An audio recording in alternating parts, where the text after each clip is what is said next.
それではエペソ書2章8節から10節ともに読みたいと思います。 함께 에베소서 2장 8절부터 10절 말씀 읽겠습니다.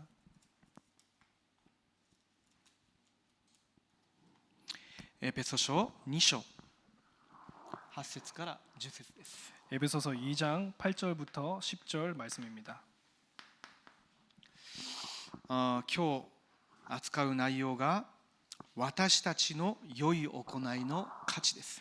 오늘 다룰 내용의 제목은 우리의 선한 일의 가치입니다.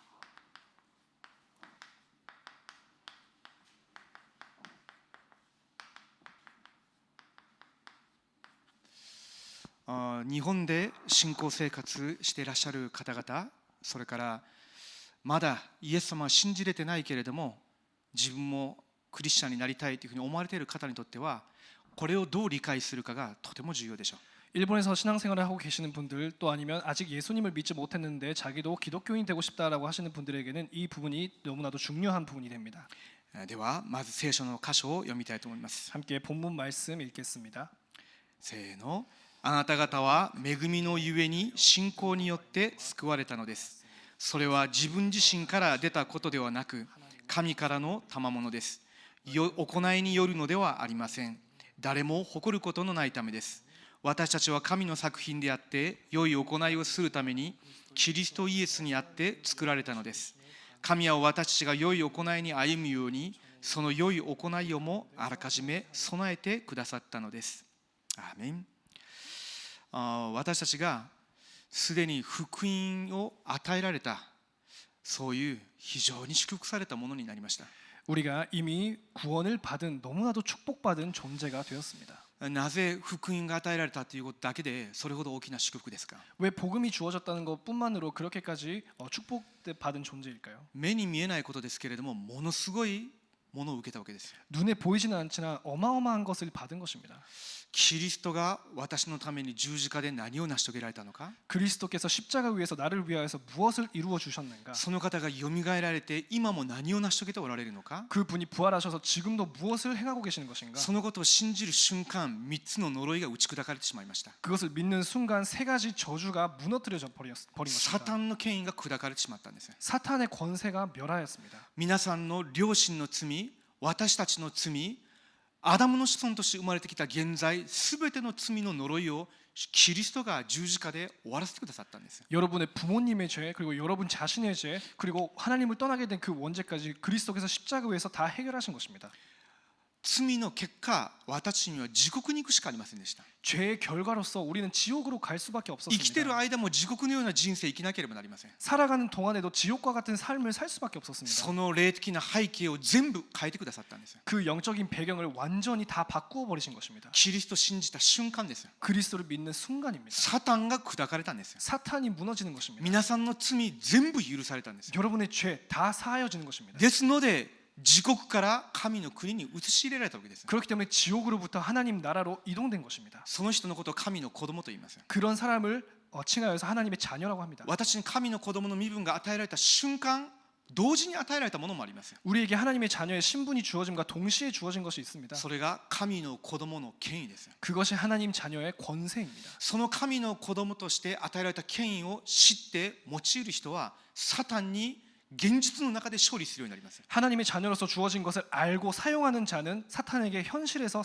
승리하게 됩니다. 世の中に深く入っていけば入っていくほど、霊の目が開かれれば開かれるほど、どれほど未信者と世の中の文化がサタンと悪霊に捉えられているのか見えるようになります。 세상 속에 들어가면 들어갈수록 불신자 속으로 들어가면 그 상태를 알면 알수록 얼마나 불신자들이 사탄과 그 흑암 문화 속에 붙잡혀 있는 것인지 알게 됩니다. 神の子供は神の子供として与えられている権威を持って祈るときにサタン、暗闇の勢力に打ち勝てるようになっているわけです。 하나님 자녀는 하나님의 자녀로서 주어진 권세를 사용하면서 기도할 때 흑암을 무너뜨릴 수 있게 되는 それだけじゃ 것입니다. ないです。 그것뿐만이 아닙니다. この祈りをずっと重ねていくときに知らないうちに霊的な力が継続して培われていくようになるので多くの人たちを生かすことができるそういう人間に変えられてしまいます。 이 기도가 계속해서 쌓여져 가면서 영적인 힘이 우리에게 저축돼 쌓여져 가기 때문에 수많은 사람들을 살리는 사람이 됩니다. 世界を生かす祈りの権威を用いれる人になるんです。 세상을 살리는 기도의 권세를 사용할 수 있는 자가 これ 됩니다. 皆さんの家柄と関係がありません。 여러분의 집안 상관없습니다. 皆さんの学歴と関係がありません。 여러분의 학력과는 상관없습니다. 信仰の経歴とも関係がないです。 또 신앙생활의 경력과도 상관없습니다. 皆さんが美しいのかかっこいいのか不細工なのか一切関係がないです。 여러분이 아름답든지 잘생겼든지 못생겼든지 전혀 상관없습니다. 神の子供に与えられている間違いのない権威です。 하나님이 자녀에게 주어지는 틀림없는 권세입니다. 下手すると教会の中でもそういったことを基準で人を見る人たちがいますね。 우리도 잠시 잘못하면 교회 안에서도 사람을 그런 기준으로 판단하는 사람이 있습니다. あの人は持っているものがある。 저 사람은 뭐 있는 사람이다. あの人はどこどこの会社の幹部だ。 저 사람은 어디 회사의 뭐 관부다. あの人はこれほど答えを受けた。 저 사람은 이만큼 응답을 받았다. あの人は綺麗だ。 저 사람은 예쁘다. あの人はかっこいい。 저 사람 잘생겼다. ファッションのセンスもある。 패션 센스가 あ 있다. の人はダサい。 저 사람은 좀 옷을 잘 못 あの 입는다. 人はいい大学に入った。 저 사람은 좋은 대학을 いい 들어갔다. 就職先に就いた。 좋은 직장을 가지고 あの人 있다. は全然そうではない。 저 사람은 전혀 그렇지 않다. 全部神様の見前では正直なところ全く基準にならないことですよ。 그 모든 것이 하나님 앞에 섰을 때 아무 기준이 안 되는 것입니다. ですけれども下手すると教会に通って10年20年経っているような人でも肉の目世の中の基準で全てのものを見るので全く自分に与えられたものその人に与えられているものの価値を知らないわけです。 하지만 자칫 잘못하면은 10년, 20년 교회를 다니던 사람도 육적인 눈을 가지고 사람을 판단해 버리기 때문에 자기에게 주어진 것, 그 사람에게 주어지고 있는 것 전혀 보지 못하게 됩니다. 私たちにはものすごい権威が与えられているわけです。 우리에게는 어마어마한 권세가 주어져 있는 거예요. 神の子供の権威、 하나님 자녀의 권세, キリストから委任された権威、 그리스도께서 위임하신 권세, 皆さんの両親、 여러분의 부모님, この国と237国を捉えている暗闇の文化、 이 나라와 237 나라를 붙잡고 있는 흑암의 문화, どうしようもない霊的な問題に捉えられている人、その人に働いているサタンの仕業、 어떻게 할 수 없는 영적인 문제, 거기에 그 사람에게 임하고 있는 사탄의 역사, 祈りで生かすことができるものすごい権威が与えられているわけです。 기도로 살릴 수 있는 엄청난 권세가 주어진 것입니다. 私たちがちっぽけな存在じゃないんです。 우리가 작은 존재가 아니라는 것입니다. 神様が私たちをこの時代にお望みになるものとして呼んでくださったわけです。 하나님께서 우리를 이 시대에 원하시는 자로서 부르신 것입니다. 私が何かできそうだったからですか？ 우리가 뭐 할 수 있을 것 같아서입니까? 私がよく信じそうだったからですか？ 우리가 잘 믿을 것 같아서 그렇습니까? 皆さんの IQ がご自身の働きに用いれそうだったからですか？ 여러분의 IQ가 하나님의 사역에 쓸만해서 그렇습니까? 皆さんを呼んだら熱心に使えてくれそうだからですか？ 여러분을 부르면은 여러분이 열심히 할 것 같아서 그렇습니까? 違います。 아닙니다. 神様が永遠の前からキリストにあって皆さんを愛されたんですよ。 여러분은 영세 전부터 그리스도 안에서 여러분을 사랑하신 것입니다. 神様が無条件的に皆さんを愛して選ばれたんです。 하나님께서 무조건적으로 여러분을 사랑하셔서 선택하신 것입니다. お望みになったんです。 하나님께서 원하시는 자, お望みになるものとして呼ばれたわけです。 원하시는 자로서 부르심을 받은 何 것입니다. のためですか？ 무엇을 ご 위해서입니까? 自身の御そばに置くために。 자기 곁에, 자신 곁에 놓기 위하여. そして受けた恵み、福音をまた他の人たちにも伝えてあげるために。 그래서 받은 은혜와 받은 복음을 다른 사람에게 전달하기 위하여서. そしてその現場で闇に捉えられている人たちを解放するために。 그리고 각각 그 현장에서 흑암에 묶여 있는 사람들을 해방하기 위하여. この時代の霊的な戦いをするように。 이 시대의 영적 싸움을 싸우기 위해서. 神様は私たちをこの時代においてお望みになって呼んでくださったわけです。 하나님께서 이 시대에 우리를 자기가 원하시는 자로서 부르신 것입니다. そういう神の国の弟子として召された私たちに今必要な特質があります。 그런 하나님의 자녀여서 부르심을 받은 우리에게 중요한 특질이 있습니다. それが心の貧しい者は幸いである。 그것이 심령인 가난한 자가 복이 있다. どういう人のことですか？ 어떤 사람을 말하는 것입니까? 私たちのように神様以外にはより頼む方がいない人です。 우리와 같이 하나님 외에는 의지할 사람이 없는 사람입니다. 皆さん何もないですか？ 여러분 아무것도 안 가지고 계십니까? それがむしろ益です。 그것이 도리어 유익합니다. 神様がレビ人はご自身の礼拝の備えに使えるように特別に選ばれました。 하나님께서 레위 사람들을 자기의 예배를 위하여서 섬기기 위해서 특별히 부르셨습니다. 他の11の部族には分配地としての土地を与えたわけです。 다른 11 부족에게는 각자의 토지로서 분배된 토지가 있었죠. ですけれどもレビ人には神様が土地を与えませんでした。 하지만 레위인에게는 하나님께서 토지를 분배하지 そしておっしゃっ 않으셨습니다. たことです。 그리고 말씀하십니다. あなた方の相続地は私自身だと。 너희의 기업은 나 자신이다. じゃあどれほど大きな祝福ですか。それ 그게 は 얼마나 어마어마한 축복입니까? 心の貧しい人は幸いです。 심령이 가난한 자가 복이 있나니. 神様が私たちにもし他に誰にも頼ることができる人がいないという状況を与えられたとすれば、それが祝福なんです。 하나님께서 우리에게 그 누구도 의지할 수 없는 상황을 나에게 주셨다면은 그것이 도리어 축복인 것입니다. 神様のみにより頼むように召されたということ自体が祝福なんです。 하나님에게만 의지하도록 부르심을 받았다는 것 자체가 축복이라는 その 것입니다. 人は満ち足りるようになります。 그 사람은 충족을 받을 것입니다. また聖書で見ると、悲しむ者は幸いであるとあります。 또 성경을 보면은 애통해하는 자가 복이 있나니. どういうことですか。 무슨 뜻입니까? 自分が何にもないものなので、 내가 아무것도 없는 존재이기 때문에 それを認めて自分自身を見たときに自分の中にまた罪だらけなわけです。 그것을 인정하면서 나를 들여다볼 때 또 안에 죄투성인 どんな 것입니다. に自分を変えようとしても自分の中にある罪、それを解決することができません。 나를 얼마나 바꾸려고 개선하려고 해도 내 죄성을 바꿀 수가 없습니다. その自分の罪を認めて悲しむ者は幸いです。 그 자기의 죄를 보고 애통해하는 자가 복이 있다. なぜですか。 왜입니까? その人はキリストの絶対的な必要性を悟るからです。 그 자는 그리스도의 절대적인 필요성을 깨닫기 때문입니다. そしてまたおっしゃいました。 그리고 또 이렇게 말씀하십니다. 柔和な者は幸いです。 온유한 자가 복이 있나니. その人は神様が備えられた福音を聞いて信じて従うようになるからです。 그 자가 하나님께서 준비하신 예비하신 복음을 듣고 순종하게 되기 때문에. 聖書が言う柔和な者というのはへりくだったものです。 성경이 말하고 있는 온유한 자 그것은 낮아짐입니다. そして従順するということです。 그리고 순종함이란 뜻입니다. キリストにへりくだってキリストから学ぶもの。 그리스도 앞에 낮아지고 그리스도께 배우는 자. 自分自身の力では自分自身の人生に実を結ぶことができないので、キリストとの豊かな時間の中でキリストから与えられる力、恵みによって変えられて実を結ぶようになる人。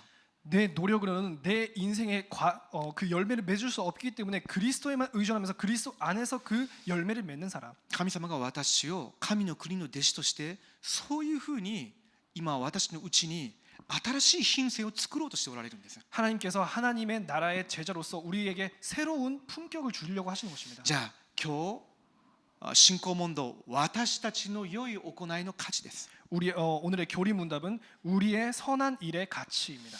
じゃあこのことを扱う前に先週扱ってた内容を少し確認します。 이 부분을 다루기에 앞서서 저번 주 다루었던 내용을 함께 보려고 합니다. 神様の義、 하나님의 의. 義ということに関して先に扱っていきたいと思います。 의라는 부분을 먼저 다루어 가겠습니다.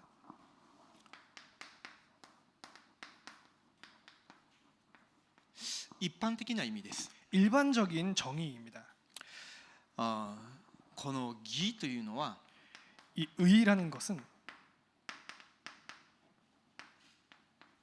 法的な義があります。 법적인 의가 있습니다. どういうことかというと、 무슨 뜻이냐면 全く法に触れない、抵触しない人のことです。 전혀 범법하지 않는 그러한 사람을 말하는 要 것이죠. するにその人は法の要求を満たしているということでしょう。 말하자면 그 사람은 법적인 요구를 달성하고 있다는 것이죠. 日本であれ韓国であれその国の市民であればその法の要求に従わなければなりません。 일본이든지 한국이든지 그 나라의 시민이라면은 그 나라의 법을 따라야 하는 의무가 있습니다. ですけれども聖書が言う法というのは神ご自身の法です。 하지만 성경이 말하는 법이라는 것은 하나님의 법입니다. なぜなら神様が皆さんを創造されたから。 왜냐 하나님께서 여러분을 창조하셨기 때문에 神様ご自身が主観者なので、 하나님 자신이 주관자이시기 때문에 私人間がその神様の法にのっとって生きる必要があるわけです。 우리 인간이 하나님의 그 법에 따라 살아가야 하는 의무가 있습니다. じゃあその法にのっとってそれを全うしているんであれば、その人は神様の前で義と認められるでしょう。 그렇다면 하나님의 법에 따라서 살아가고 있다면 그 사람은 하나님 앞에서 의로 보이겠죠. 後で扱いますけれども、この基準はその人の行いです。 하지만 나중에 다룰 건데요. 이 기준은 그 사람의 행위입니다. ですけれども聖書には幸いなことにもう一つ別の義があります。 하지만 성경에는 다행히도 다른 의가 있습니다. どういうことですか。 무슨 뜻입니까? 福音的な義です。 복음적인 의, 福音の義のことです。 복음의 의를 뜻합니다. それは立法を廃止するということじゃないです。 그것은 율법을 폐기한다라는 것이 아닙니다. むしろ立法を立てるんです。 오히려 율법을 세우는 것입니다. なぜならキリストが立法のもとに生まれて立法に一つも触れることなく立法を全うして立法の要求に従って私と皆さんの罪と呪いを全部十字架で背負ってくださったからです。 왜냐하면 그리스도께서 율법 아래 태어난 존재로 태어나시면서 율법의 모든 요구를 충족시키시면서 하나님 앞에 우리의 의를 세우신 것입니다. じゃあこのことについてはもう少し後で説明しますね。 이 부분은 또 나중에 다루어 가겠습니다. じゃあ2つ目です。 두 번째입니다. この義にはまた種類があります。 이 의에는 또 종류가 있습니다. いくつかの種類がありますけれども2つだけ扱いましょ 몇 가지 종류가 있는 가운데 두 가지를 う。 다루겠습니다. 上の内容とも重なる部分ですけれども立法的な義があります。 위의 내용과도 겹치는 부분이 있는데요. 첫 번째는 율법적인 의입니다. それは行いによって義とされるということです。 그것은 행위로 의롭다함을 받는 것입니다. 例を挙げるんであれば堕落以前のアダムとエバはこの中にとどまっていました。 예를 들자면 타락하기 이전에 아담과 하와는 이 가운데 거하고 있었습니다. 善悪を知る木からと食べてはならないという神様の戒めを守ってたでしょう。 선악과를 따먹지 말라라는 하나님의 법을 지키고 있었죠. ですのでそれを行為契約とも言います。 그렇기 때문에 그것을 행위 언약이라고 합니다. それを守ってた時のアダムとエバは法的に義だったわけです。 그 내용을 준수하고 있었던 아담과 하와는 법적으로는 의였다는 것입니다. 正しい状態だったということでしょう。 올바른 상태였다는 것이죠. キリストご自身もそうです。 그리스도 자신도 그렇습니다. 8日目の割礼を受けました。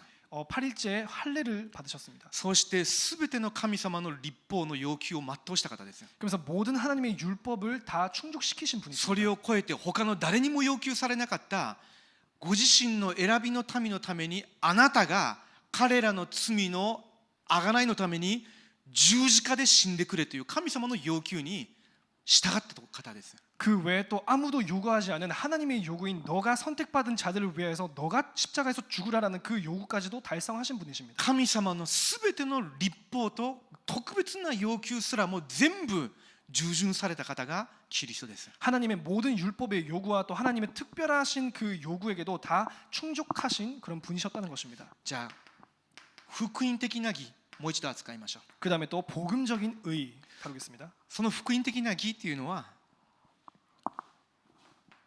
私の行いじゃないです。 그 복음적인 의는 나의 행위가 それ 아닙니다. は他者によるものです。 그것은 타인으로 인한 의입니다. 私たち人間でもないです。 우리 인간의 것도 아닙니다. 人となられた神の御子が成し遂げられた行いです。 사람으로 오신 하나님의 아들이 이루신 것입니다. その方により頼むものはその方が成し遂げられた義を神様が私たちに与えてくださるわけです。 그분께 신뢰하는 자는 그분이 이루신 의를 하나님께서 우리에게 주시는 것입니다. じゃあ先週も扱いましたけれども義人という言葉は何ですか？ 그리고 저번 주에도 다루었지만 칭의라는 것이 무슨 뜻입니까? 真義。 칭의. じゃあもう一度ここでまた重なりますけれども立法的な義人 여기서도 겹치는 부분이 있지만 율법적인 칭의. 立法的な義人というのは自分の行いです。 율법적 칭의라는 것은 나의 행위입니다. 自分なりに神様の立法を守ってるから義と認められてるだろうというふうに錯覚しているわけです。 자기 나름대로 하나님의 율법을 따르고 있기 때문에 나는 칭의 받겠지라고 자기 나름대로 해석하고 있는 것입니다. 自分の行いにより頼んで自分は義人だっていうふうに錯覚している人たちの状態です。 나의 행위를 신뢰하여서 자기가 의인이라고 착각하고 있는 사람을 말합니다. ですけれども福音的な義人というのはそれとはまた違います。 하지만 복음적인 칭의는 또 다릅니다. 繰り返して伝えているようですけれども一つ一つ進展していっているので確認していただければと思うんですね。 반복하는 것 같지만 조금씩 전진하여 가고 있기 때문에 여러분이 확인해 보시기 この 바랍니다. 福音的な義人というのは皆さんの行いじゃないです。 이 복음적인 칭이라는 것은 여러분의 행위가 아닙니다. キリストご自身の行いです。 그리스도 그 분의 행위입니다. それを信じるときに私に与えられる義のことです。 그것을 믿을 때 나에게 주어지는 의를 말합니다. この時に2つのことが含まれます。 여기에 두 가지가 포함이 되는데요. 1つが何ですか。 첫 번째가 무엇입니까? 私たちは生まれながらの罪人です。 우리는 태어나면서부터 죄인입니다. 原罪を抱えた人です。 원죄를 가지고 태어납니다. 皆さんが本当に凶悪犯罪者のような人ですか。多分そうじゃないじゃないですか。 여러분이 정말 극악무도한 그러한 범죄자입니까? 아니겠죠. 刑務所の中で特別な印をつけられているような終身刑であったり死刑囚のようなそういった人ですか。違うでしょう。 여러분께서 혹시 범죄를 저질러 가지고 감옥소에서 종신형을 받을 그러한 특별한 범죄자입니까? 아니겠죠. ですけれどもその人たちにも私たちにも同じ性質があるわけです。 하지만 그 범죄자들에게도 우리에게도 똑같은 성질이 있는 것입니다. それがアダムの子孫として生まれてきた原罪っていう罪性のことです。 그것이 뭐냐? 아담의 자손으로서 태어난 원죄라는 죄성입니다. その原罪ゆえに私たちの心、私たちの考え、私たちの言葉、私たちの行いが全ての点において完全ではないです。 그 원죄로 인해서 우리의 마음, 우리의 생각, 우리의 말, 우리의 행동 그 모든 것이 완전하지 못하다는 것입니다. じゃあ原罪から始まって私が死ぬまでに犯す全ての罪をどうやって解決すればいいですか。 그렇다면 그 원죄에서 시작해서 우리가 죽을 때까지 범하는 죄를 어떻게 해서 해결할 수 自分 있습니까? が律法に従って信仰生活よくしてるからそれで帳消しにしてもらえますか。 자기가 율법을 따라서 신앙생활을 잘 하고 있으니까 그것이 다 없어집니까? そんな教えは聖書にはありませんよ。 그런 가르침은 성경에는 없지만요. ですけれどもしそんな原理があるとしましょう。 혹시 그러한 원리가 있다고 쳐봅시다. だからといってその人が成し遂げたいくつかのその良い行いによってその人の過去の罪が消せるのか消せないわけですよ。 그렇다 할지라도 그 사람이 이루어낸 무엇인가의 좋은 몇 가지 일들을 통해서 그 사람의 과거의 죄까지 사하여질까요? 그렇지 않습니다. もし過去の罪を帳消しにしてもらえたとしましょう。 혹시 과거의 죄까지 사함을 받다고 で 쳐봅시다. すもこの人は今も存在自体が罪です。 하지만 이 사람은 이 존재 자체로 죄입니다. そして明日も罪を犯すでしょう。 내일도 죄를 질 것입니다. 死ぬまで罪を犯します。 죽을 때까지 죄를 질 것입니다. じゃあ皆さんの良い行い、心と行いにおける完全に純粋な行いと皆さんの生きながら犯し続けていく心と行動による罪比例したら比べてみたらどちらが勝ってしまいますか。 그렇다면 여러분께서 평생을 통해서 마음과 행동으로 통해서 지는 죄와 그리고 여러분께서 혹시나 살면서 마음과 생각으로 또 행동으로 이루는 의 어느 쪽이 비율이 더 클까요? 少し複雑な話をしましたけれども 좀 복잡한 이야기일지도 一言で 모르겠지만 申し上げます。 한마디로 말씀을 드리겠습니다. 私たちにはどこに行っても罪の許しを受ける道がないんです。 우리는 어디에 갈지라도 죄 사함을 받을 길이 없습니다. なので神様がキリストを送ってくださったんです。 그렇기 때문에 하나님께서 그리스도를 보내신 것입니다. それもただの人間をこの人をキリストとしなさいと言ったんじゃないです。 그것도 그냥 평범한 인간을 이 사람은 그리스도로 하겠다 그런 것이 아닙니다. 神ご自身の御子をあらかじめ予言された通り処女から聖霊の力によってお生まれにならせてその現在も自犯罪も何一つもない方が私たちの罪のために十字架で死んでくださったんです。 하나님께서 하나님의 독생자를 예언하신 대로 그것도 동정녀 마리아에게서 태어나게 하시면서 율법을 짓지 않게 하여서 우리의 죄를 위하여서 그분을 죽게 하신 것입니다. じゃあ私っていう存在の中にどれほどの罪がありますか。 그렇다면 나라는 존재 안에 얼마나 죄가 있습니까? 不貧困、 불경건한 행위, また人を罵ること、 또 사람한테 하는 욕, 神ご自身をもう信じないこと、 하나님을 안 믿는 것, 人を傷つけること、 사람을 해치는 것, 人のものを欲しがったりすること、 사람의 것을 갖고 싶어하는 것, 妬んだりすること。 사람을 질투하는 것. 皆さんインターネットそういったものを見ながらまた心だけでも皆さんの目だけでもそういうみだらな目で見てしまったらもう皆さんの目えぐり取らなければならないってイエスもおっしゃったでしょう。 예수님 하신 말씀 속에서 여러분이 인터넷 화면을 통해서 혹시 여러분께서 마음에 나쁜 아니면 또 음란한 생각이 들었다면 여러분의 눈 다 뽑아버려야 되는 것입니다. 皆さんの中で罪がないという人いますか。 여러분 가운데 죄가 없다는 분 계십니까? 多分ここにいる人であれば言えないでしょう。 아무튼 여기 계신 분이시라면 그런 말씀 안 하시겠죠. じゃあ私が持ってる10万、20万、100万の罪があるとします。 혹시 나에게 10만, 20만 또 100만의 그러한 죄가 있다고 쳐봅시다. そのすべての罪をキリストが十字架で背負ってくださったんです。 그 모든 죄를 그리스도께서 십자가에서 책임지신 것입니다. ここにいる聖霊伝道師の持っている罪がもはや聖霊伝道師の罪じゃなくてキリストの罪として見なされたということです。 여기 있는 성령 전도사의 그 모든 죄가 이제는 성령 전도사의 죄로 취급하지 않고 그리스도께서 다 짊어지신 것입니다. とんでもないことでしょう。 뭐 있을 엄청난 일이죠. キリストが私たちの罪を背負われたので十字架で呪われたものとなってくださったわけです。 그리스도께서 우리의 죄를 짊어지심으로 십자가 위에서 저주받은 자가 되신 것입니다. それによって私と皆さんの罪が許されたというわけです。 그것으로 인하여서 저와 여러분의 죄가 사함을 받은 私と皆さ 용서받은 んが受けなければならなかった裁き、呪いをキリストがすでに背負って担ってくださったからです。 우리가 받아야 될 모든 정죄와 심판을 그리스도께서 그 위에서 다 받으신 것입니다. もう一つの側面があります。 또 하나의 측면이 있습니다. 罪が許されただけではダメです。 죄가 사여진 것뿐만이 아닙니다. ここで出てくる言葉が義と認められる義人ということです。 여기서 나오는 말이 의로 칭함을 받는다. これは 칭의입니다. 法的な単語です。 이것은 법적 용어입니다. 要するに裁判官がこの人は無罪だという程度ではないわけです。それはこの許しの部分ですね。 말하자면 재판관이 이 사람이 무죄다라고 선언하는 그 언어입니다. そうではなくてこの人は無罪を通り越してこの人は義人だというわけです。 그것뿐만이 아니라 그 사람은 무죄라는 것을 뛰어넘으면서 의인이다라는 것입니다. 誰も批判することも訴えることもできない何の隙もない完全無欠の義人だというわけです。 아무도 그 사람을 고발할 수 없고 아무도 그 사람 정죄할 수 없는 완전히 무결한 그런 존재이다. 義人というのは法的宣言のことです。 칭의라는 것은 법적인 선포하는 용어입니다. じゃあ4つ目です。 네 번째입니다.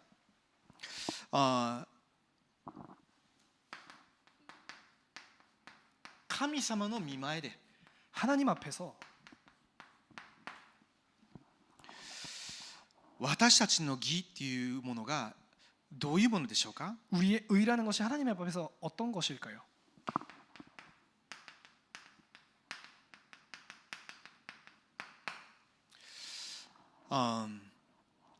立法の行い、 율법의 행위, 善行、 선행, 私がキリストを信じたという信仰、 우리가 예수를 믿었다라는 그 신앙, それすらも神様の御前で義と認められるわけじゃないです。 그것조차도 하나님 앞에서 의로 여길 수가 없습니다. 信じたら救われるんじゃないのか。 아니 근데 믿으면 구원받는 거 아닙니까?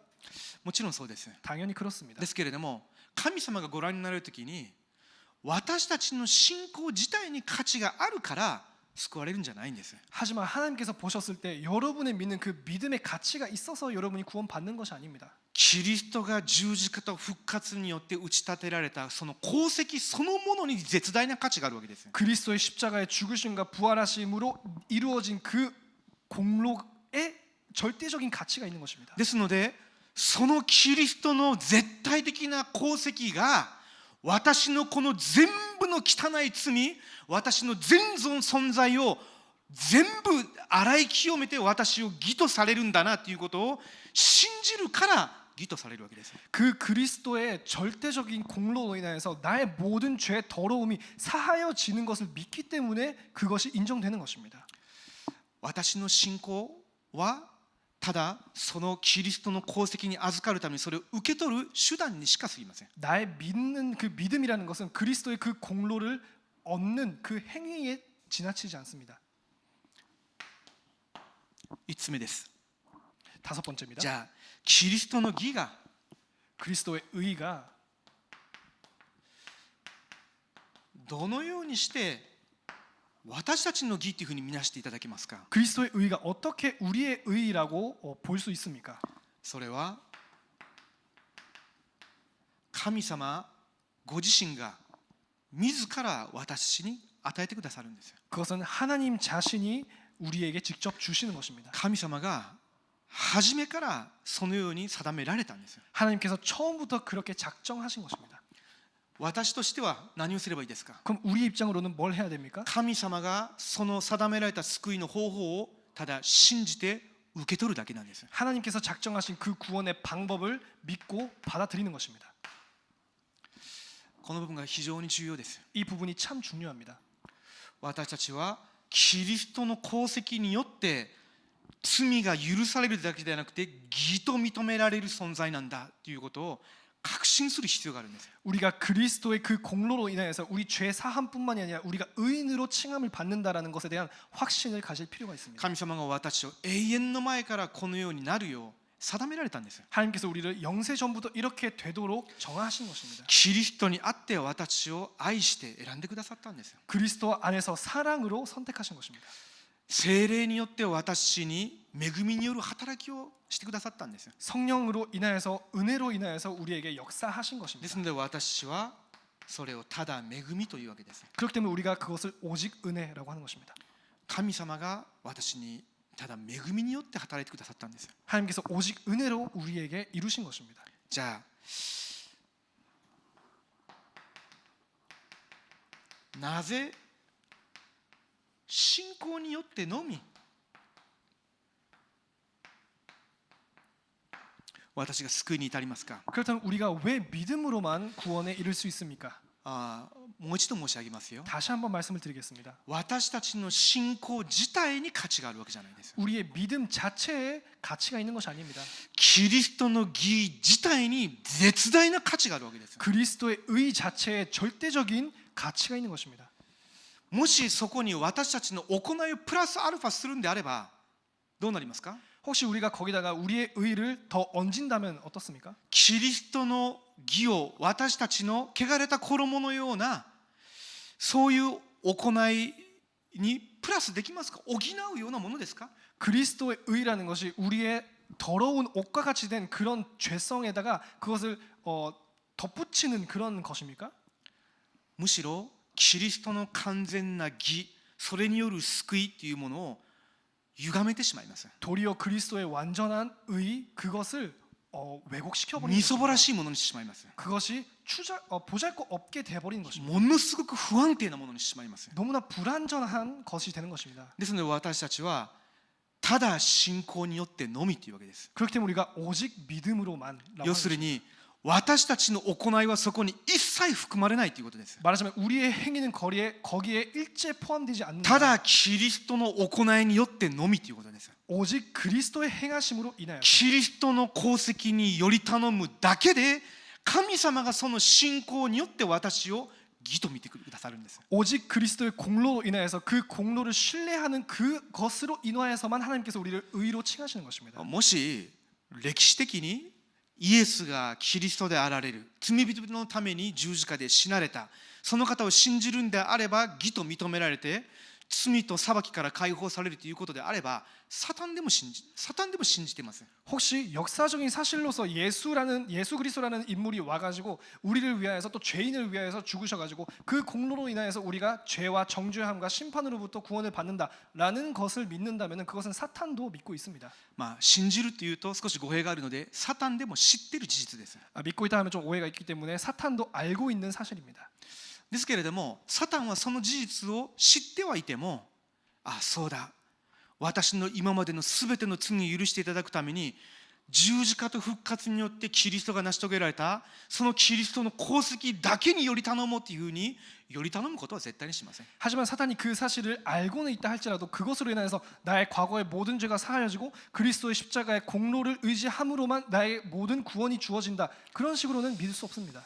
この部分の内容というのがものすごく重要ですね。 이 부분의 내용이 너무나 중요합니다. 私がこのことについて整理ができてなかった時には自分自身の救いの確信がいつも揺れてしまいました。 이 부분에 대한 정리가 제가 안 되어 있을 때는 항상 구원의 확신에 대해서 흔들렸습니다. なぜなら自分の心が変わってないからです。 왜냐? 내 마음이 변하지 않기 때문입니다. 礼拝されて恵みを受けたりするときはきれいになったように感じます。 예배 드리고 은혜 받을 때는 자기 마음이 뭔가 정화된 것처럼 보입니다. ですけれどもまた目で見えるもの、聞くこと、人間関係いろんなことの中で自分の欲、自分の心の中にいろんなものが湧き上がってくるわけです。 하지만 나의 일상생활 속에서 눈에 보이는 것, 귀로 들리는 것, 사람과 함께 하는 것 중에서 나오는 나의 욕심이나 나의 죄성이 계속 보이는 것입니다. そういうふうに生きたくないっていうふうに分かっててもそこに引きずられて罪を犯すってこともたびたびありました。 그렇게 하고 싶지 않은데 거기 이끌려 가가지고 또 죄를 범하는 그런 것도 몇 번이나 있었습니다. その度ごとに悔い改めます。 그때마다 또 죄를 뉘우치죠. 悔い改めながらも本当に心から悔い改めてるのかなっていうふうに自分自身が疑わしくなります。 하지만 죄를 뉘우친다 할지라도 내가 정말로 진심으로 뉘우치고 있는 것인지도 의심스러울 정도였습니다. なぜなら今まででもそういうことを50回でも100回でも1000回でもしてきたはずだから。 왜냐 지금까지도 계속 50번, 100번, 1000번이나 그렇게 해왔기 때문에. それにもかかわらず自分がまだこんな状態だっていうふうに絶望に陥ったこともあります。 그럼에도 불구하고 나는 아직도 이런 상태인가 그런 절망 속에 빠질 때도 있었습니다. ある時気づいたわけです。 하지만 어느 순간 깨달았어요. なぜ救われたのか、 내가 뭘로 一 구원을 体 받은 何によって 것인가? 救われたの 내가 か、 무엇으로 인해서 どういう 구원을 原 받은 理によ 것인가? って救われたのか、 어떠한 원리로 인해서 구원받은 것인가? 私の行いではなくてキリストが十字架で完成されたキリストの行いなわけです。 내 행위에 걸린 것이 아니라 그리스도께서 완성하신 그리스도의 행위에 걸린 것입니다. そのキリストが十字架で完全に完成された神の義、それにより頼む者にはそれに預かることができる、その恵みによって救われたんだな。 그 그리스도께서 십자가에서 완전히 이루신 하나님의 의 그것을 믿는 자에게 그 구원이 주어지는 것이구나. その確信、それが刻印された時からです。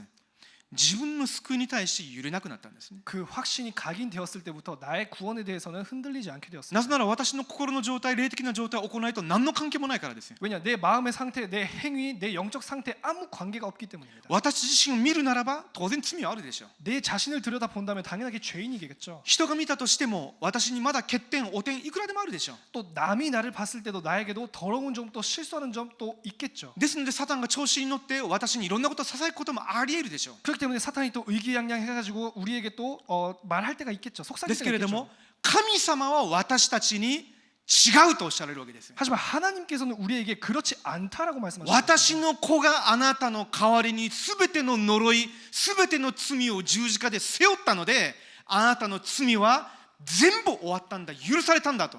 내 아들이 십자가 위에서 너의 모든 죄, 저주, 재앙을 다 짊어졌기 때문에 너는 이미 용서받은 것이다. それだけじゃなくてあなたは義人だと。 거기에 거치지 않고 너는 의인이다. 過去に対しても 과거에 있어서도 あなたの今の弱さがあっても 너의 지금 약함이 있다 할지라도 神様の裁きの前に立ったとしても私のこの義がこの最後の審判にも耐えうるようにするんだと。 하나님의 심판대 앞에 섰을 때도 나의 아들의 그 의가 그 심판에서도 너를 살릴 수 있는 것이다. 信じてますか？ 여러분 그렇게 믿습니까? 信じている人は救いの確信を持っているはずです。 그렇게 믿는 자는 구원의 확신을 가지고 있습니다. 教会に通うこと、 교회를 다니는 것, 単純にイエス様を信じてますっていうふうに言うことと救いの確信というのはまた別の次元の話です。 단순히 예수님을 믿습니다라고 고백하는 것과 구원의 확신 다른 것입니다. じゃあこういったことを踏まえて今日の62問から4問まで見ていきましょう。 이런 부분을 참고로 하면서 함께 62문부터 보겠습니다.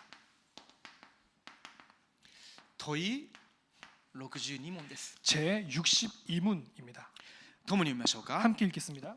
私の方で問いを読むので皆さん答えを読んでもらえればと思います。 제가 문제를 읽으면 여러분께서 답을 읽으시기 바랍니다. しかしなぜ私たちの良い行いは神の御前で義またはその一部にすらなることができないのですか。 왜 우리가 선한 일을 행함으로 하나님 앞에서 의로워질 수 없으며 우리가 의로워지는데 일부라도 도움이 되지 않습니까? 共に読みましょう。 함께 답입니다. なぜなら神の裁きに耐えうる義とはあらゆる点で完全であり神の律法に全く一致するものでなければなりませんがこの世における私の最善の行いですらことごとく不完全であり罪に汚れているからです。なぜこういう質問と答えをハイデルベルク信仰問答として記録したんでしょうか。 왜 이러한 문답을 하이델베르크 요리 문답으로 적어놨을까요? カトリック教会の方で反対のことをいつも強調したからです。 카톨릭 교회에서 항상 반대 주장을 했기 때문입니다. 神の御前で義と認められるの行いがないのにどうやって義人と認められるのか。 하나님 앞에서 너희의 행위가 없는데 어떻게 의인이라고 부름을 받을 수 있겠냐? それがカトリックの思想です。 그게 캐톨릭의 신앙이었습니다. 사상이었습니다. また信じるそれは当然のことだと。 그리고 믿는다 그건 당연하지. だけれども信じるだけで救われるんじゃないと。 하지만 믿는 것만으로 구원받는 것이 아니다. そうじゃなくて信仰とともにその人の良い行いが完成されなければならないんだと。 믿음과 합하여서 그 사람의 좋은 행위가 이루어져야 되는 것이다.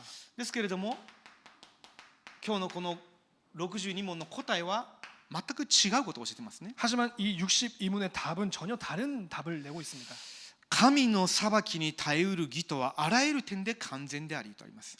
그 이유는 하나님의 심판을 피할 수 있는 의는 절대적으로 완전해야 한다. どういうことですか？ 무슨 뜻입니까? 絶対無欠っていうことです。 절대 무혈하다라는 것입니다. 絶対的な完全性です。 절대적인 완전성입니다. そして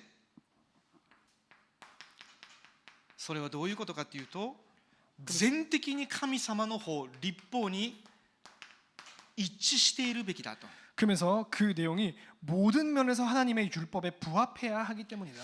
私たちにとっての最善の行いだったとしても、それが不完全で罪まみれだと教えるわけですよ。 우리가 이 세상에서 행할 수 있는 최고의 가장 선한 일도 불완전하며 여전히 죄에 더럽혀져 있다라는 것입니다. じゃあマタイの福音書を開けてみましょうか。 함께 마태복음을 보겠습니다. マタイ23章27節から28節です。 마태복음 23장 27절부터 내용입니다. マタイ23章 마태복음 23장 27節から28節です。 27절부터 28절 말씀입니다. 読みましょうか。 함께 읽겠습니다. イエス様が宗教指導者パリサイ人たちに対して言ったことです。 예수님께서 율법학자 바리새인들에게 하신 말씀입니다. じゃあ読みましょう。 함께 읽겠습니다. 災いだ偽善の律法学者パリサイ人、お前たちは白く塗った墓のようなものです。墓はその外側は美しく見えても、内側は死人の骨やあらゆる汚れたものがいっぱいです。そのようにお前たちも外側は人に正しく見えても、内側は偽善と不法でいっぱいです。 화 있을진저 외식하는 서기관들과 바리새인들이여, 회칠한 무덤 같으니 겉으로는 아름답게 보이나 그 안에는 죽은 사람의 뼈와 모든 더러운 것들이 가득하도다. 이와 같이 너희도 겉으로는 사람에게 옳게 보이되 안으로는 외식과 불법이 가득하도다. ユダヤ人たちが見るには、律法学者とパリサイ人たちの行いは完全なように見えたわけです。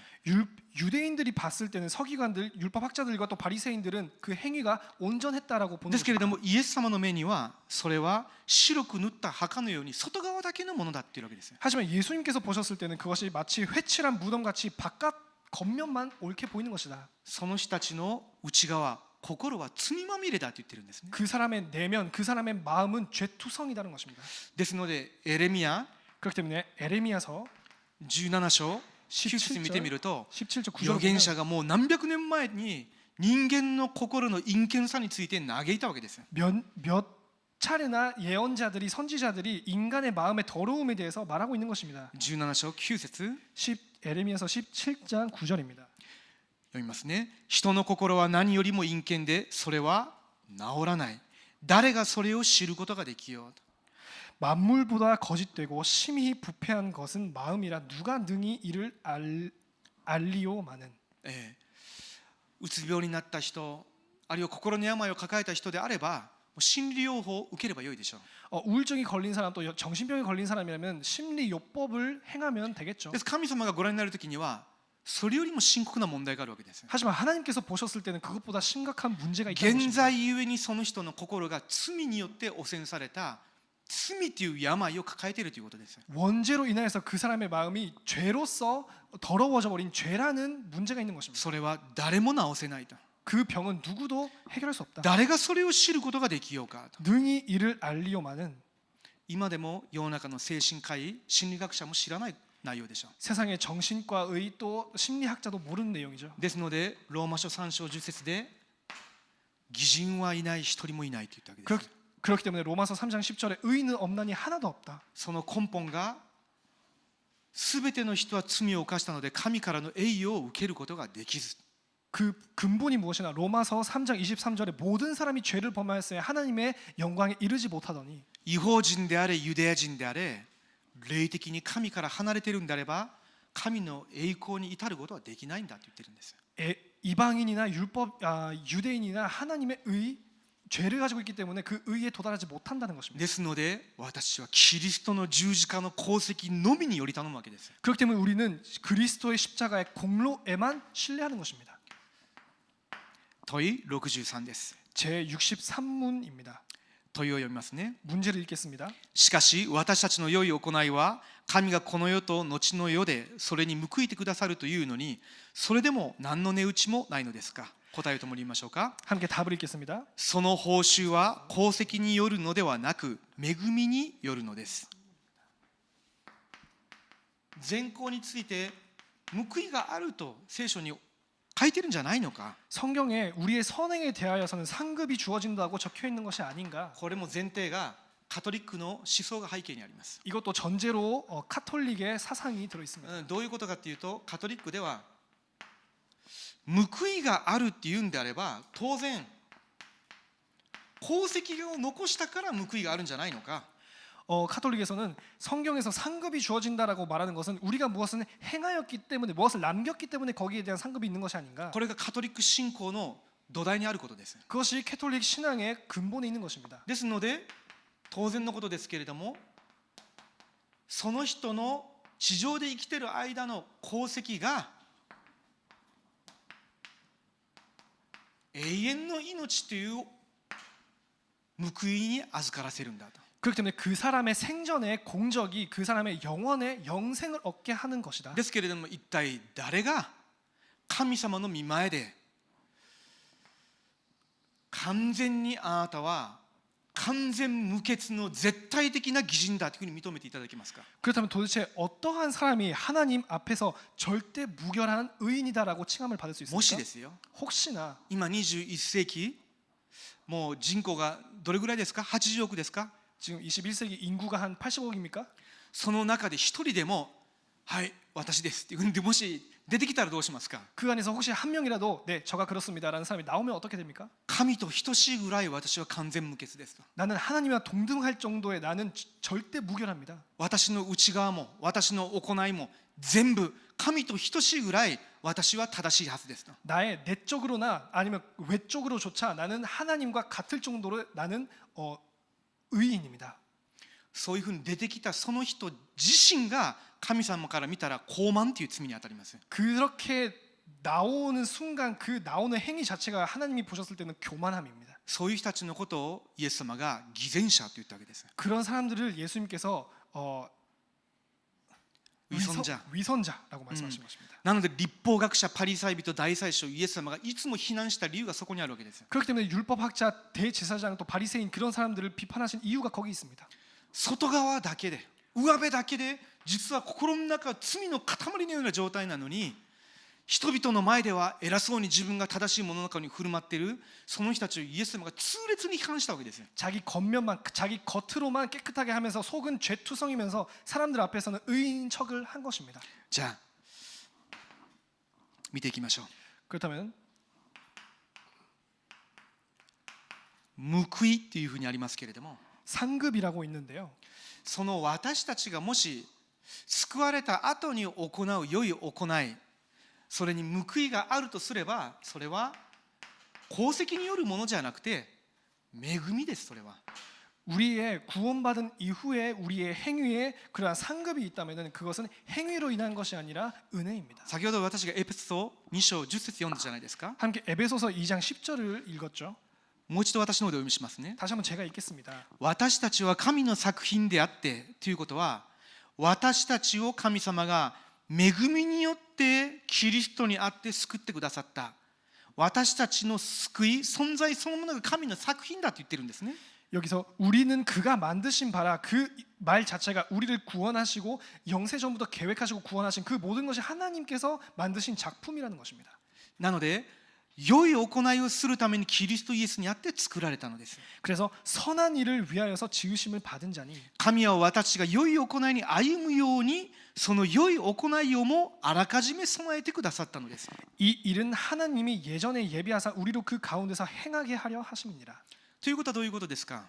이것이 무슨 말입니까? 私たちを救われたと同時に私たちの人生にあらかじめ備えてくださった良い行いに歩むように私たちをずっと導いてきてくださってたということです。 우리를 구원하심과 동시에 우리가 그 이후로 행하여질 좋은 선한 행위까지 이미 계획하시고 우리를 행하게 이끌어 오셨다라는 것입니다.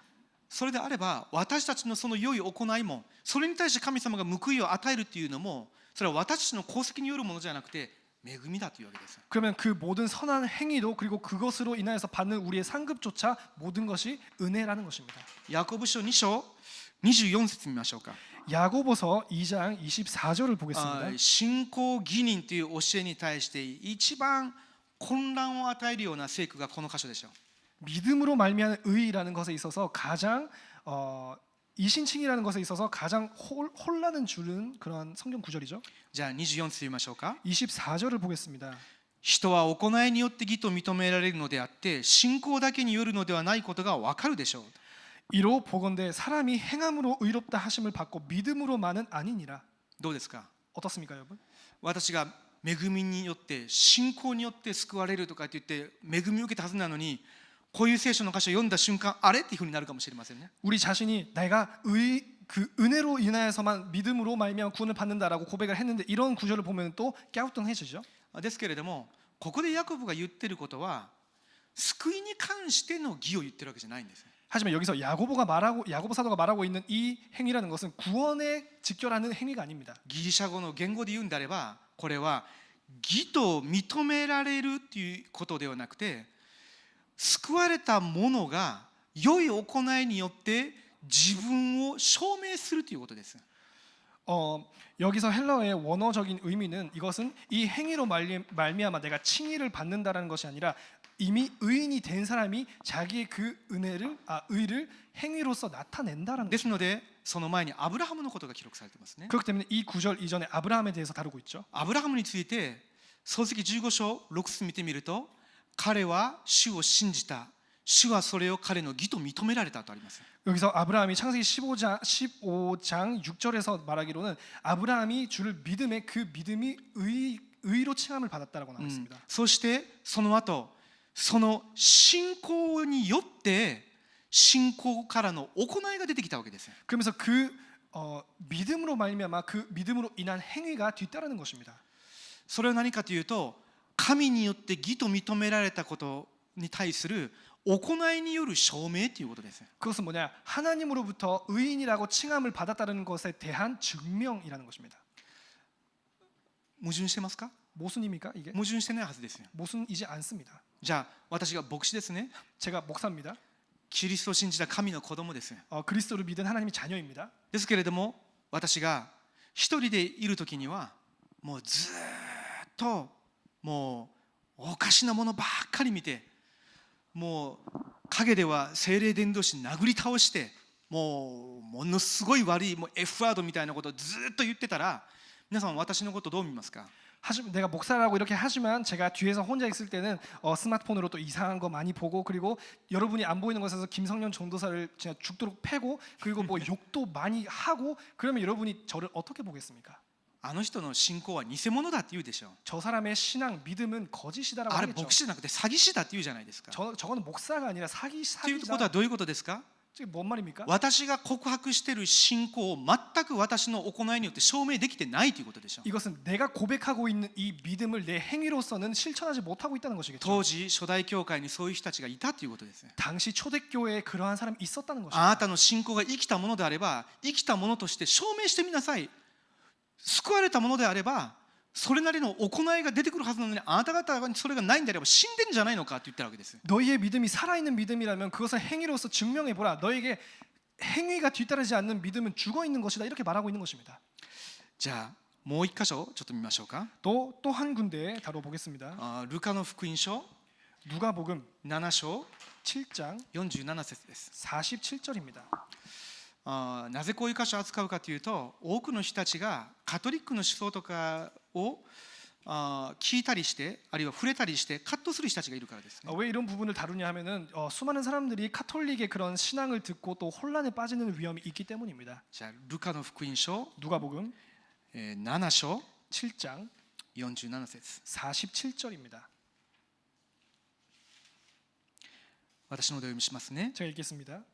だから私はこの女の多くの罪は許されていると言います。それは彼女が余計愛したからです。しかし少ししか許されないものは少ししか愛しません。 이러므로 내가 네게 말하노니 그의 많은 죄가 사하여졌도다. 이는 그의 사랑함이 많음이라. 사함을 받는 일이 적은 자는 적게 사랑하느니라. 要するに愛の行いが多くあったのでこの人の罪が許されたっていうふうにイエスも言ってんじゃないのかと言ってるわけです。 이 부분을 두고 그 사람 카톨릭 측에서는 이 사람의 사랑의 행위가 많이 있었기 때문에 예수님께서 이 여자를 의로 보시는 것이 아니었냐라고 말하는 で 것입니다. すのでカトリック教会では愛の行いということをたくさんしますね。強調します。 그렇기 때문에 천주교 카톨릭에서는 사랑의 행위라는 것을 많이 합니다. ですのでいろんな国でもう貧困で苦しんでいる人たちを助けてみたりだとか、あるいはもう孤児の人たちを助けてあげたりとかいいことたくさんするじゃないですか。 그렇기 때문에 전 세계에서 또 빈곤에 처한 아이들이나 또 식량이 없는 아이들 그렇게 많이 도와주지 않습니까? そういった思想そういう行動に影響を受けたプロテスタントの教会の方でも私たちも愛の行いをするべきだとかっていうふうに言いますね。 또 그러한 활동과 그러한 사상에 또 영향을 받은 개신교 측에서도 또 이런 사랑의 행위를 해야 된다 이런 소리도 나옵니다. あの牧師あの教会には愛が見えない愛の行いが伴ってないそういうことを言う人たちもいます。 자주 저 교회 저 목사님에게는 사랑이 뒤따르지 않는다 이런 말도 많이 듣습니다. ですけれどもここでイエス様がおっしゃられたのはこの女がイエス様に対して愛の行いをしたから罪が許されたんじゃないです。 하지만 이 구절에서 말씀하시는 예수님의 내용은 이 사람이 사랑의 행위를 많이 했기 때문에 그것에 대해서 죄 사함을 받았다라는 것이 아닙니다. 36節からの背景が重要なんですね。 36절부터에서의 배경이 중요합니다. この人が自分がどれほど罪深い女なのかを認めて嘆いてた人です。 이 여자가 자기가 얼마나 죄가 많은 여자인지를 정말 한탄하고 있었던 것입니다. そしてイエスがキリストであられるということを信じたわけです。 그러면서 예수가 그리스도시다라는 것을 믿은 こ 것입니다. んな罪まみれの私でもキリストは憐れんで許してくださるだろうと信じてそれで自分の全財産をはたいて香油を買ってきてイエス様のもとに行ったわけです。 이러한 나라 할지라도 예수님 곁에 가면 나를 불쌍히 여기시고 내 죄를 사하여 주시겠다라는 것을 믿고 가서 향유를 부은 것입니다. そうして涙でイエス様の足を洗って 그러면서 눈물로 예수님의 발을 씻고 私はあなたのしもべになりますという告白でもあります。 내가 당신의 종이 되겠습니다라는 고백입니다. そして足に櫛付けをしました。 그리고 그 발에 입맞춤하고 それは愛と忠誠を誓っている意味です。 그건 사랑과 충성을 맹세하는 것이죠. そして足に自分の全財産を持って買ってきたその香油を塗ったわけです。 그리고 그 발에 자기 전 재산을 털어서 사온 향유를 부은 것입니다. その行為によってイエス様が罪を許したんじゃないんです。 그 행위로 말미암아 예수님께서 죄를 사하여 주신 것이 아닙니다. こんな罪深い私をもイエス様は私を憐れんで許してくださるはずだ。キリストであられるからという信仰を持ってより頼んだその信仰を見てイエス様がすでに許してくださったわけです。 이 분이 그리스도이시기 때문에 이러한 죄인인 나도 여기에 가면 구원을 받겠다, 용서해 주시겠다라는 그 믿음으로 왔을 때 이미 예수님은 그 여자를 용서하신 것입니다. この女がその罪の許し、イエス様の慈しみ、それを感じたんですね。 이 여자가 그 예수님의 죄 용서하심과 나를 또 불쌍히 여기심을 여자가 안 것입니다. ですのでイエス様がこう言ったわけです。 거기에 대해서 예수님께서 말씀하십니다. この女の多くの罪は許されている。 이 많은 죄가 사하여졌도다. なぜですか？ 왜입니까? イエス様であれば自分のこの罪を許してくださるというふうに信じてより頼んでイエス様の心に触れたからです。 예수님이라면은 예수 그리스도라면 내 죄를 용서해 주시겠다, 나를 불쌍히 여기시겠다라고 하면서 예수님께 신뢰했기 때문입니다. それは彼女が余計愛したからです。しかし少ししか許されないものは少ししか愛しません。 이는 그의 사랑함이 많으니라. 사함을 받은 일이 적은 자는 적게 사랑하느니라. ですので自分の罪を認めない人、その自分の罪がどれほど深刻な深部にまで関係しているのかっていうことを知らない人はキリストを愛することないです。 그렇기 때문에 자기의 죄를 인정하지 않는 사람, 그 죄성이 나의 근간까지 오염시키고 있다는 것을 인정하지 못하는 사람은 예수님을 사랑할 수가 없습니다. なぜならキリストが私のために十字架で流された血とその許し、義、どれほど絶大な価値があるのかそれほど感じないからです。 왜냐? 그리스도께서 십자가에서 흘리신 그 보혈과 그 의, 그 용서하심의 그 절대적인 가치를 나는 느끼지 못하기 때문입니다. じゃあ少し長くなりましたけれども 좀 길어졌지만요. 最後問い64です。 마지막으로 제 64문입니다. じゃあ読みますね。この教えは無分別で芳醇な人々を作るのではありませんか。 그렇다면 사람들은 선한 일을 행하는데 무관심해지고 삶을 악하게 살지 않겠습니까? 答え読みましょうか。 답을 읽겠습니다. いいえ、なぜなら誠の信仰によってキリストに接ぎ木された人々が感謝の実を結ばないことなどありえないからです。これもカトリックの人たちがまた立法主義的な人たちが訴えたことです。 이것도 캐톨릭에서 또 아니 율법주의적인 분들 사람들이 한 내용이 있습니다. もし行いと関係なしに信仰によってのみ救われるっていうんであれば、その人は無分別で芳醇な人生生きるようになっちゃうんじゃないのか。 아니 전혀 행위가 관련되어 있지 않고 오직 믿음으로만 구원을 받는다면은 그렇게 들은 사람은 방종하면서 또 무분별하게 살아가는 것이 아닐까? 皆さんの中で福音だからとかって言ってもう酒飲んでマリファナしてもうものすごく性的にみだらな関係をいろんな人たちと持つそういう若い子たち見たことないですか？ 여러분 가운데서도 오직 복음이다라고 말하면서 술 많이 마시고 또 대마초 많이 피고 또 그러면서 성적으로 완전히 타락해 버리는 그러한 청년들 본 적 없습니까? むしろそれが自由でかっこいいクリスチャンかのように 오히려 그것이 자유롭고 누리고 있는 멋있는 크리스천인 것처럼 それは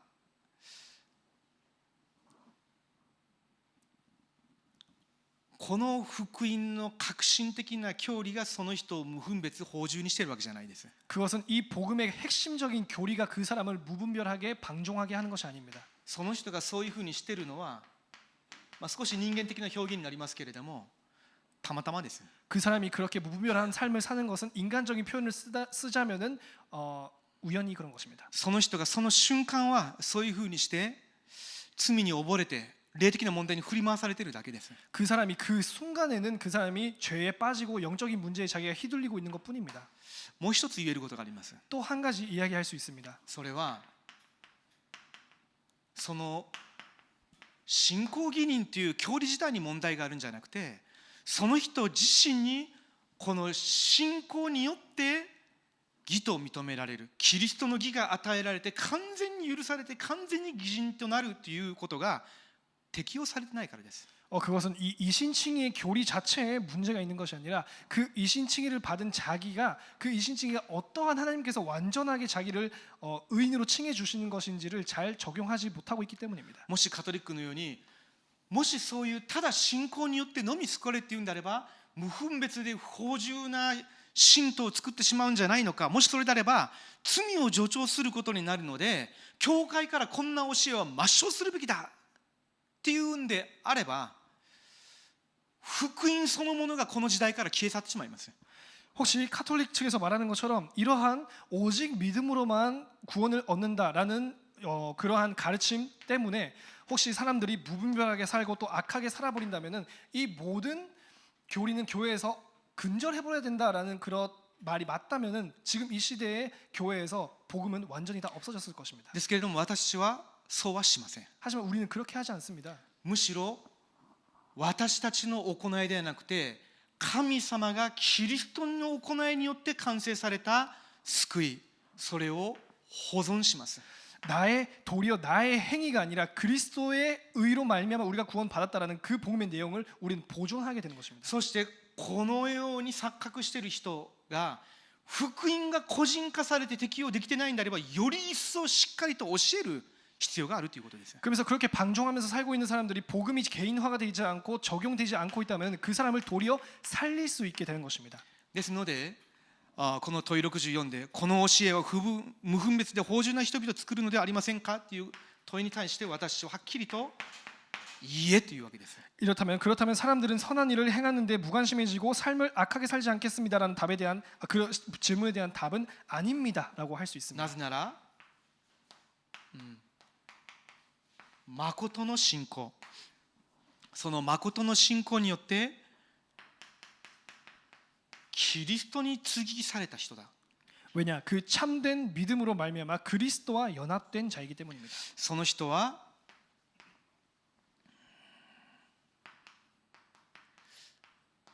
良い行いという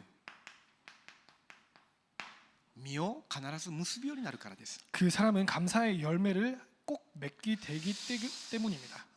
ルカの福音書 누가복음 6章 6장입니다. 43節から45節 43절부터 45절입니다. ルカの福音書6章43節から45節です。 누가복음 6장 43절부터 45절 말씀입니다. 読みますね。 함께 읽겠습니다. 悪い実を結ぶ良い木はないし、良い実を結ぶ悪い木もありません。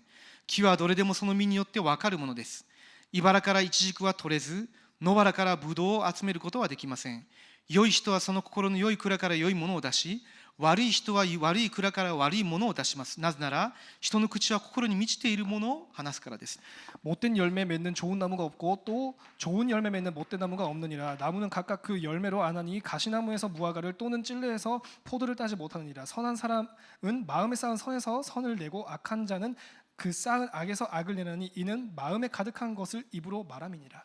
ヨハネの15章5節にもイエス様ご自身がおっしゃったことですよ。 요한복음 15장 5절에도 이렇게 예수님께서 직접 말씀하십니다. 私につながっていなさい。 내게 붙어 있으라. 私にとどまっていなさい。 내 안에 거하라는 そう 것입니다. すれば私もあなた方のうちにいようと。 그러면 내가 저 안에 있겠다. そして私の言葉があなた方にとどまっているなら 또 내 말이 그 안에 거하면 何でも欲しいものを求めなさいと。 무엇이든지 원하는 것을 구하라. そうすればそれが叶えられると。 그렇다면 내가 이루리라. そして豊かな実を結ぶようになるとおっしゃいました。 그리고 너희의 열매가 풍성해지기 위함이다. その実っていうのはキリストとつながったものとしての良い行いを意味しているわけです。 그 열매라는 것은 그리스도에 연합된 자의 그 실과를 말하는 것입니다. そして 행위를 말하는 것입니다. この人はその良い行いによって 그러면서 그 사람은 그 좋은 행위로 인하여서 自分の救い、自分が神の子供だということを証明できる証人となります。 자기의 구원, 자기가 하나님의 자녀라는 것을 증명하게 됩니다. じゃあ結論です。 결론입니다.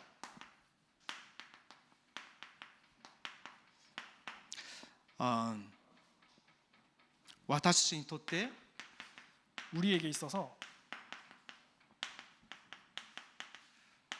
神様の裁きの前でも耐えうる完全な義というのは私たちの行いと一切関係がありません。 하나님 심판 앞에서도 버틸 수 있는 의, 그것은 우리와는 전혀 관계없는 의입니다. それはキリストの功績です。 그것은 그리스도의 공로입니다. キリストが現在も持たずに十字架で死なれました。 그리스도께서 원죄 없는 자로서 십자가에서 죽으셨습니다. ということはどういうことになりますか。 그 의미는 무엇입니까? 私たちのうちにある現在、その現在ゆえの結果の肉全部をこれであがなわれたということです。 우리 안에 있는 원죄, 그것으로 인하여서 그 비롯된 결과인 육, 그것을 십자가에서 다 이루셨다는 것입니다.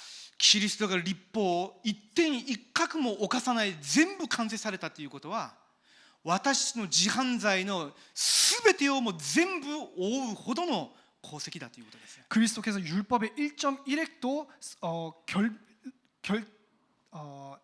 범하지 아니하시고 다 이루셨다는 것은 우리의 모든 자범죄를 다 사하셨다는 것입니다. 口を酸っぱくして言いますけれども 지속적으로 말씀드리지만 絶対に救いは私たちの行いと一切関係がないです。 구원은 우리의 행위와 일체 관련이 없습니다. ただキリストの行いによってその方を信じる信仰によって罪許されて義と認められるんです。 오직 그리스도의 행하심과 그것을 믿는 믿음으로 말미암아 죄 사함 받고 구원을 얻는 것입니다. それは神様の恵みによるものなんですよ。 그것이 하나님의 은혜로 인한 것입니다. じゃあ 그렇다면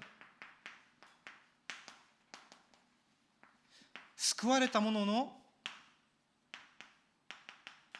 良い行い、それはどういうことですか。 그렇다면 구원받은 자의 좋은 행위 무슨 뜻입니까? それは神様の恵みです。 그것은 하나님의 은혜입니다. 神様がご自身の作品にしようとあらかじめ備えてくださってたものです。 하나님께서 하나님의 작품으로서 전부터 예정되셨다 준비하신 것입니다. ですので私たちはそれによって私がこんな人間になれたとかっていうふうに自慢することではなくて誇るんではなくて全部与えられたものなのでむしろへりくだって感謝するわけです。 그렇기 때문에 그것으로 인하여서 내가 이렇게 이루어낸 사람이 되었다 그렇게 자만하는 것이 아니라 그것으로 다 주어진 것이기 때문에 도리어 하나님 앞에서 낮아질 수 있는 것입니다. そして誠の信仰っていうのは必ず誠の実を結ぶようになっています。 그리고 참된 믿음이라는 것은 항상 참된 열매를 맺게 되어 있습니다. ですのでマタイの福音書5章16節でイエス様がおっしゃったことです。 그렇기 때문에 마태복음 5장 16절에 예수님께서 하시는 말씀입니다. あなた方は世界の光であると。 너희는 세상의 빛이라. あなた方のその良い行いによってあなた方が神の子供であること、そのことを示しなさいとおっしゃったわけです。 너희의 그 착한 행실로 하여서 하나님의 자녀인 것을 너희가 드러내라라는 것입니다. それが私たちの良い行いの価値です。 이것이 우리의 좋은 행위의 가치입니다. 救いに関して言うんであれば私たちの行いと一切関係がありません。 구원에 관해서 말씀드린다면 우리의 행위와는 일체 상관이 없습니다. 救われた後の良い行いに関して言うんであればそれは恵みです。 구원받은 이후의 좋은 행위 그것은 은혜입니다. 恵みによって行ったことなんですけれども、神様は私に報いを与えてくださいます。 은혜로 인한 행위인데도 하나님께서는 거기에 대한 상급을 주십니다. そしてそういうふうにして私の生き方、私の行いに変化が起きるというのは救われた者としての健康的な実でもあります。 그런 식으로 우리의 삶, 우리의 행위의 변화가 일어난다는 것은 구원받은 자로서의 믿는 자로서의 정당한 열매입니다. クリスチャンとして伝道者として必ず必要な実でもあります。 크리스천으로서 또 전도자로서 항상 필요한 그러한 열매이기도 합니다. 世界中で今教会が批判されているじゃないですか。 전 세계에서 교회가 비판을 받고 있죠. その理由が何ですか。 그 의미가 뭡니까? 그 이유가 뭡니까? これが見られないから未信者たちが教会に失望して非難するわけです。 이 부분이 보이지 않기 때문에 불신자들이 교회에 실망하여서 나오는 비난입니다. 私は霊的な力、その霊的な豊かさがある分、私たちの行いにそれが現れてくるように祈る必要もあります。 우리는 우리의 영적인 힘과 영적인 풍족함이 있는 만큼 그것이 행위로서 우리의 삶에 나올 수 있도록 항상 기도해야 하는 것입니다. お祈りしましょう。 기도하겠습니다. 父なる神様、感謝します。 하나님 아버지 감사드립니다. 神様が私の行いに関して御言葉を通して確認できるよう導いてくださり感謝します。 하나님께서 우리의 행위에 관하여서 말씀을 통해서 확인하게 하시니 감사드립니다. 私たちの救いが私たちの行いに関係なく、ただキリストの行いによって完全にされたことを感謝します。 우리의 구원이 우리의 행위와는 아예 전혀 상관이 없고 그리스도의 행하심으로 인하여서 완성되는 것을 깨닫게 하시니 감사드립니다. また神様の作品として私の人生に神様が喜ばれる良い行いをもあらかじめ備えてくださっていることを感謝します。 또 하나님의 작품으로서 지금부터 우리가 행하여지는 좋은 선한 행위조차도 하나님께서 다 이미 예비해 주신 것에 감사드립니다. 私がより一層へり下り、また神様に感謝の実としてそのような行いを多く結んでいくことができるように私の歩みを祝福してください。 우리가 더 나아져서 더더욱 하나님 앞에 그러한 열매를 맺을 수 있도록 우리의 걸음을 축복하여 주시옵소서. 主イエスキリストの皆によってお祈りします。 주 예수 그리스도 이름으로 기도드립니다. アーメン。 아멘.